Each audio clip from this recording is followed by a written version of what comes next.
Thanks for staying with us. You're watching What Now? This time, Africa, where once again there is another attempt at a power struggle, but this time in Zimbabwe, where governing ZANU-PF has said it will begin a process to extend President Emmerson Mnangagwa's term by 2 years.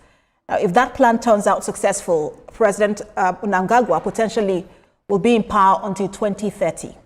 Zimbabwe's Justice Minister and ZANU-PF Legal Secretary Ziyambi says the plan was endorsed at the movement's annual conference in the eastern city of Mutare, where delegates instructed the government to begin drafting legislation to amend the constitution.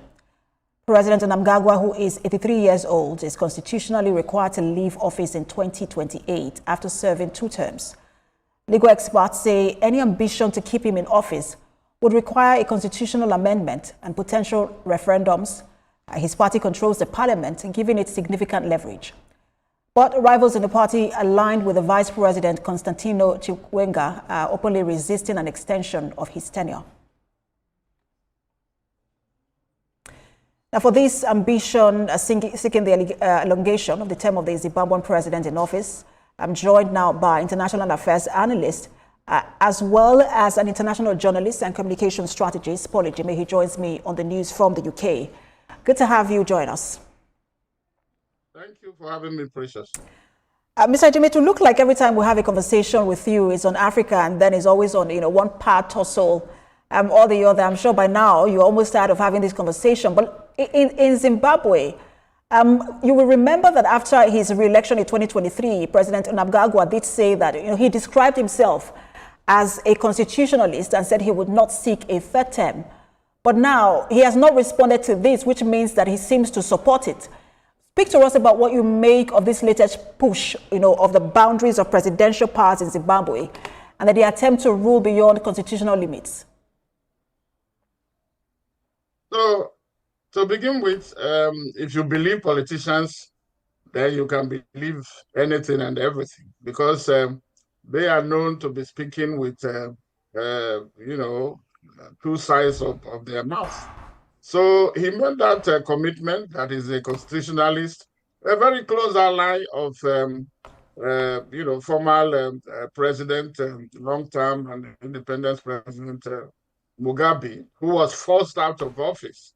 Africans don't usually resign. They don't retire. They either pushed or they die in office. And that is the sit-tight syndrome that we have. And it's not just in Zimbabwe, it's across the region.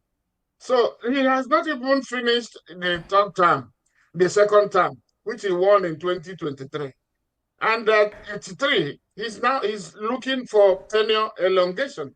I mean, how, you talk about inordinate ambition, but for a man of that who has seen it all, they are what you call the freedom fighters.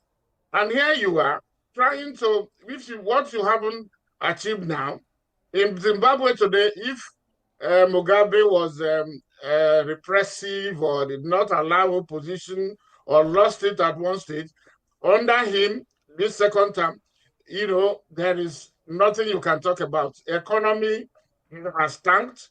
Everything is on the low side, on the lowest end.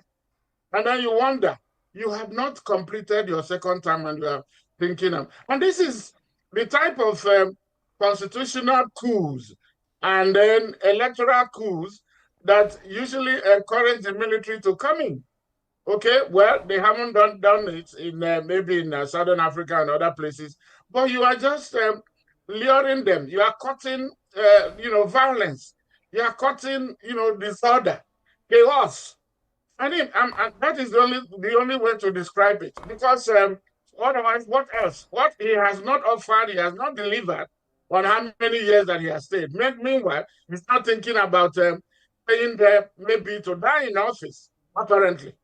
And it's not good for Africa. You say why? Like when we talk about Africa. Where else can we talk about? Mr. Jimmy, we'll come to that part of the conversation, in terms of what this means for the continent. But I wanted to talk about, you had mentioned Mnangagwa being a long-term ally of President Mugabe, former President Mugabe, And it will seem like this is a repetition of that playbook. And he has the parliament, which is a leverage for him. But when you look at the vice president, again, who was an ally of the former president, Constantino Chiwenga, his allies are opposing any sort of extension. And you would also remember that Chiwenga was the one who led the 2017 coup against former President Mugabe when he was still a general in the army. Are we likely to see an internal pushback, and how forceful could that resistance be? Anything can happen, but what is clear is that there is a division within the ZANU-PF, the ruling party. And you are right that Constantino led the coup and then fought, campaign for the removal of Mugabe. But here we are again. He is the vice president under this Emmerson. And he's saying, no, we cannot have it. But because it will involve now going to change the constitution and then diverting attention from looking at the economy. The Zimbabweans are suffering. And this used to be a country, with the highest level of, education, and things were moving on. And then there's another place where, remember, they call it former Rhodesia, where when the whites were there, and that is where you now want to say, what is wrong with the blacks? When the whites were in charge, things appear to be working. The same thing in Southern Africa. Today, with all the talk about black emancipation, blacks are still not emancipated, and then South Africa is what it is under, the ANC. So here again, we have the black who fought for the liberation of their country, but they will not want to leave the space for other people, not to talk about the younger ones, but at least for another person to also try their luck. So you are right. People like Chiwenga and Constantino, they are getting frustrated. They think that he should let him leave by at the end of the second term, and leave others to try their luck.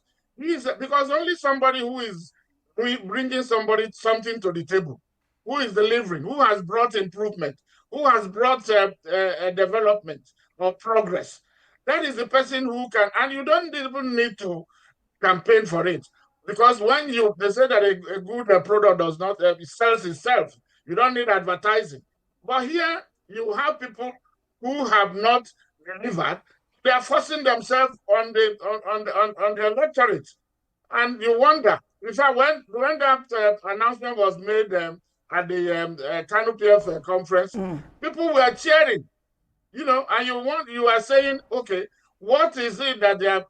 So in other words, they prefer the suffering that they are going through, the economic. And Mr. Polichime, at this point, I want to go back to what you were speaking on earlier, which is to look at it more broadly. In line in terms of the continent, we've seen across the continent leaders who want to hold on to power, and it's not because of their love for power, but just generally because of their fear of powerlessness. And I'm wondering if this were to pull through in Zimbabwe, what would be the ripple effect across the region and the continent? Yes, after office fear, unknown is part of it. Here, there are corruption cases hanging around. I think that is part of the issue, that they fear that when they leave, that the person who takes over, they are not sure of the future, because they have not provided for it. They are not sure of it, and so the fact that they won't end up in jail. Okay, if they are put on trial. These are some of the factors of reasons why they want to hang on. But whether they hand over now or they are forced out, unless they die, because you can no longer try a dead man. But this will always come to catch up with them. Okay? Look at some of them who are forced into exile. For instance, former president of Burkina Faso, Blaise Compaoré, who was there for more than 20 years. People power removed him in 2014. He's there somewhere in Cote d'Ivoire, looking like a refugee. And so they want to become, they're afraid to become refugees. They're afraid because of the atrocities some of them commit, because of the fact that they did not deliver. They are afraid. You see, when they are moving, they move with all manner of the longest convoy of vehicles.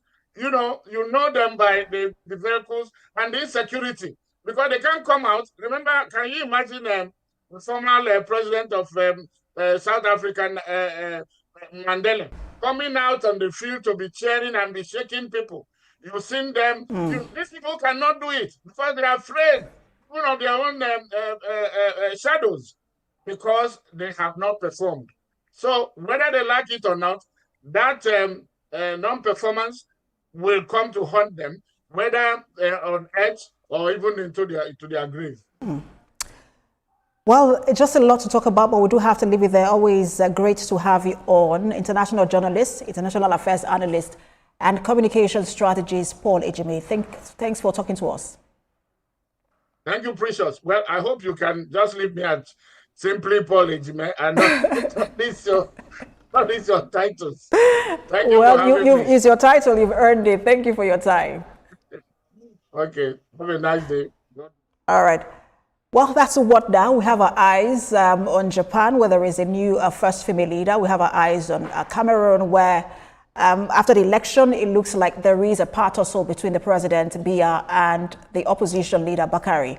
I will follow up that for you and bring you updates. In France, former President Sarkozy is off to prison after a 5-year jail term. We'll bring you all of that tomorrow on What Now. Thank you so much for watching. I am Precious Amayo.